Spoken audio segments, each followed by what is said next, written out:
Hey guys, Steven here. I'm back with another video. This time I'm going to be going over 5 ways that you guys can start retaining customers for your business. Now, normally I only do B2C, but if you're anything else, this will work perfectly for you. Now, I am the founder of Red Town Media, and let's get into it. Now, everybody's heard the saying it's cheaper to keep her. Now, that does not just apply to women and relationships. It's 5 times more expensive to get a new customer than to just keep one that has already bought from you, right? Every business owner knows that the easiest person to sell to is somebody who's already bought from you before. Okay, so you need to focus on retention because not only is it easier to make sales, but you will increase the amount of sales you make because it is cheaper. Okay, so cheaper to keeper does not just apply to women. The first thing that you guys are going to want to do is learn how to nurture your leads and your customers. Okay. Stop focusing so much on how to get the next lead and how to get new customers and more and more and more. Learn how to take care of the customers that you've already won over. Okay. And the way you do this is by welcome sequences, right? Purchase, post purchase emails, abandoned cart emails. You can upsell them, send them surveys. It all depends on your specific way that you like to nurture your leads, right? If you look at these examples, they're mostly just emails because I think one of the best ways to nurture your leads is through email, right? I'm a big email marketing advocate. So you can send them welcome sequences. Hey, thanks for signing up to our email. These are the kind of emails that you're going to expect. Maybe you had a lead magnet in it where you give them 5% off. Okay, give them the 5% off and give them a quick overview of the type of emails you're going to be expecting because a lot of people will just sign up for that 5% and then not care anymore afterwards. They got the 5%, they're good, they're just gonna unsubscribe. But if you send them an email saying, we'll give you tips and tricks on this, every now and then we'll send a discount for this, that, you just keep giving them incentives to stay on the email list in your welcome sequence. That it just hugely increases the likelihood that you will have people that stay and engage with your content. Okay, a post purchase email after they bought from you, thank them. Okay, let them know when their stuff is going to arrive. Let them know what other people have said about the stuff. Just make them feel like they did the right thing. Okay, abandoned cart emails. Not only will this help nurture the people who are on your website and nurture your leads, but this will genuinely make you so much money. Essentially, this is all this is when somebody adds something to their cart and then doesn't buy, you will now then send them an email saying, hey, you forgot something in your cart. This will print you money like crazy. Upsell, very basic.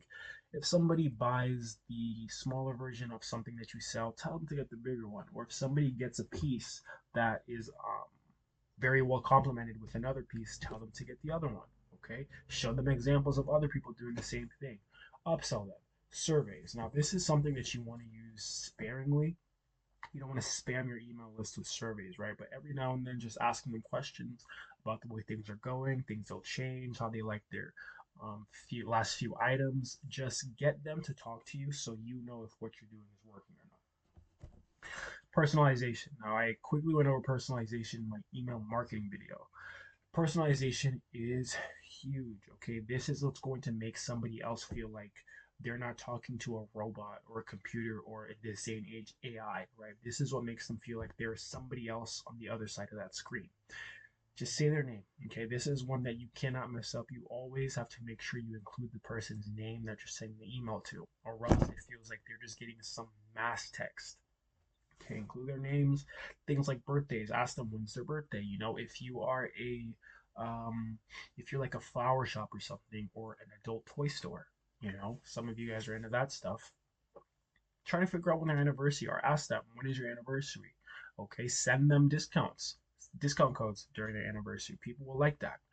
It does get tricky, however, because some people break up, so be careful for that. But things like thank yous, that's similar to the post purchase email that I mentioned in the last slide. Just say thank you, right? People like hearing thank you. Just check in on them every now and then, see how they're doing. Very similar to surveys, very similar to abandoned cart flows. Just follow up with your leads. Favorite colors sounds ridiculous, but let's say you figure out that 60% of your audience really likes the color blue, and you see that the others They like the color blue, but not as much as the other ones. Then you have a good idea of, okay, everybody likes the color blue. What color do you think you should be putting on your emails? What colors do you think that you should be making some of your supplies? What or not supplies, but some of the things that you sell? What color do you think you should start incorporating more into your business if people like the color blue? And you can also do this thing where maybe your email list isn't as large and you can kind of A B test, right? I use that very loosely because it's not A B testing, but you can kind of just change different colors for different people so that way they're seeing something that you know they like because they told you they like it. And then if they don't, there's other metrics that will be able to tell you, okay, maybe this thing right here, maybe us changing the color wasn't necessarily a good thing, right? Personalization is not just it's not just something for them, it's also something for you because you can use it and see what works and what doesn't work. Holidays, there are a lot of random holidays out there now that you can capitalize on. You don't have to just send people discount codes on Black Friday and Christmas. You can also send them stuff on, Valentine's Day or like indigenous peoples, just stuff like that. Just there's always some day that you can use to grow your bond with your customers and make more money at the same time. Now, have a loyalty or a rewards program. This is one of the best and easiest ways to make just to build a community within your business, right? Build a community for your customers where they feel like there's this elite group that they just have to get into, and when they do get into that, they get so much stuff like points, they get discounts, they get they get free stuff depending on the type of business you are. Maybe you can afford to give something free every now and then. If someone hits a crazy milestone like their 50th purchase, or if they've been with you for 5 years, these are things that will make me feel like, wow, this business really cares about me. I didn't even know that this was my 50th purchase, or I didn't even know that I've been with them for 3, 4, 5 years, but they let me know, and on top of that, they're rewarding me for it. Okay, so a loyalty rewards program is just crucial and it'll help you out so much on so many different levels. This sounds pretty straightforward, but you have to create useful content.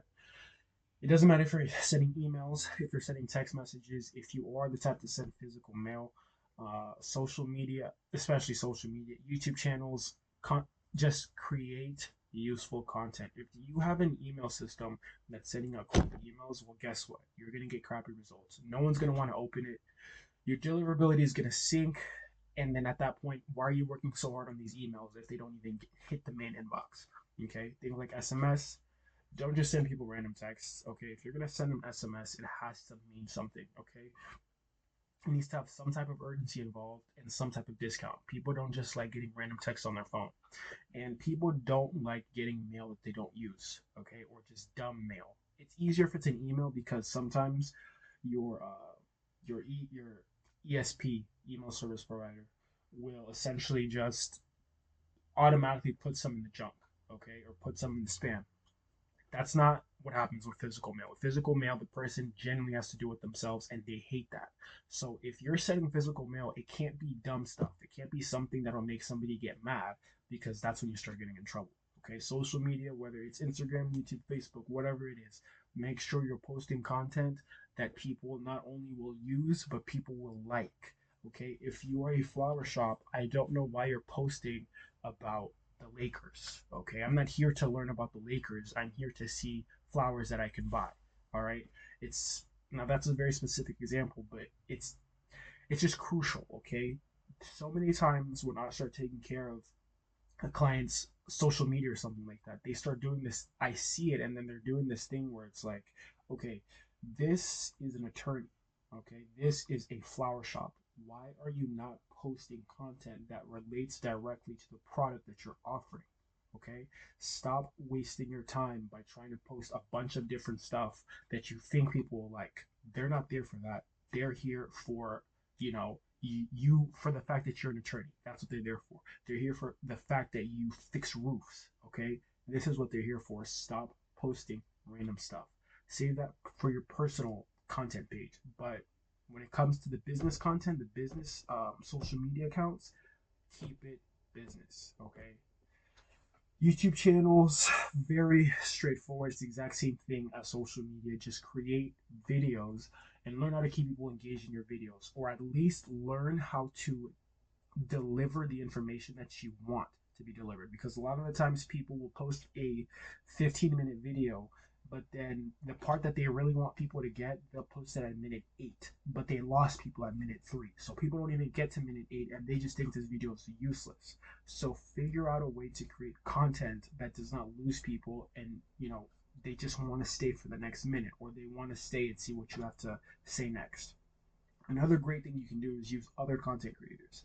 If you are if you are in any type of business, right, and then you see an individual who's in the same niche or the same realm, kind of, and they have a large following, and you feel like they represent a lot of your beliefs or all of your beliefs as a business, then why not have them, market your stuff for them? Why not have them create content for your business?